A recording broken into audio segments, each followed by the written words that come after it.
Oh yeah. Okay, bye. Oh yeah. Elisa Morgan. Oh no.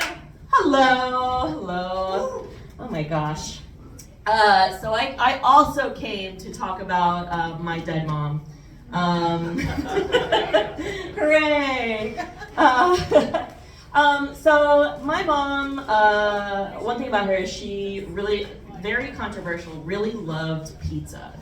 Her favorite topping was like black olives and green peppers.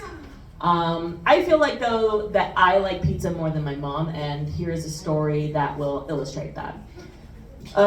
So one day, I was in my parents' kitchen and I was like getting a box of leftover pizza out of the fridge, and I opened it and I took out a slice, and as I did that from the other room, my mom's hospice nurse was like, "Oh, family, I think she's taking her last breath. She's taking her. I think she's about to go." And I like took the piece of pizza and I was looking at it and I was like, I was trying to decide if I should put it down, and I was like opening the box and closing the box, and I was like, this is your mother, okay? And so I took another bite of pizza. That is how I know I like pizza more than my mother.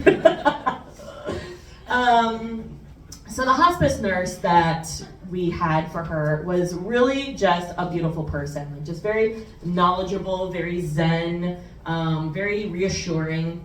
I think of her like the state sent her sort of like a consolation prize for like the shitty Medicare. So like when you go to a restaurant and the manager is like, "Sorry, your meal sucked. How about I comp dessert?" Yeah, so you don't leave unhappy. So like I said, she was like a very just welcome, calming presence up until the point that my mom actually did die, and at that point she was like in motion. She was like ripping out the oxygen tube. She was like on the phone with the coroner, like immediately like, "We got a rotting body over here. It stinks." Like, she's still warm. And like flushing all her medicines down the toilet. All of her good medicine. My inheritance. Yeah. At least you didn't flush the pizza down the toilet, am I right?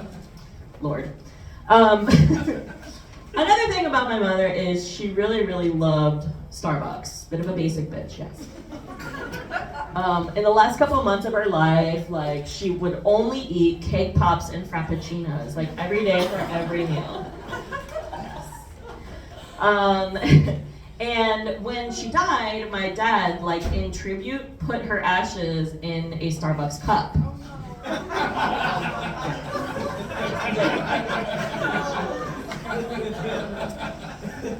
To go. And so he decided he was gonna scatter her ashes at this park. So I got in the car with him, we were driving to the park, and I was like, "Did you forget the ashes? Where's Mom?" And he's like, "Oh, in the trunk."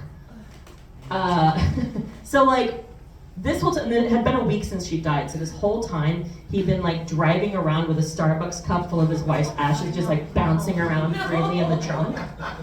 And we opened the trunk, we discovered that my mother had scattered herself.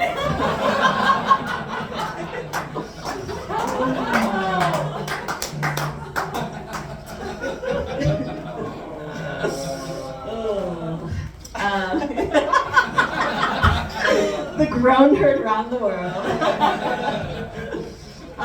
So like he's scraping her ashes like back into the cup, you know. And he's like, "All right, well, all right, I'm gonna say a few words, but I have to go away from you to say them." And I was like, "Why? Or should we not do that together? Like, kind of have a little funeral?"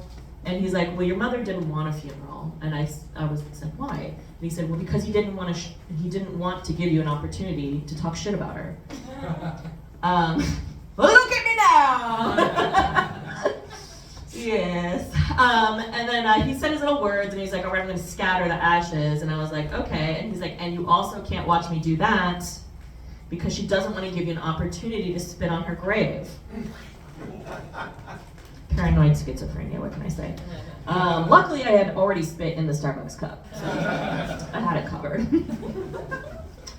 I want to consult my notes. Mother died. Kind of a bitch. Oh, okay, yes. That reminds me. So my mom was good at like several things, but the one thing that she was great at was holding a grudge. So like she had this address book that was just filled, it was filled with names, yes, but like every other name was like a big red X through it, like, oh, this doctor sucks. She would write a little note next to it. She's like, this neighbor, dog shit in her yard. It made her really mad. And then my mother-in-law, or not my mother-in-law, her mother-in-law, she crossed out in red and wrote, choked on a dick and died next to it. She really did. And I, for one, am just happy that my grandma died doing what she loved. Yeah. And that's pretty much it. Thank you for listening.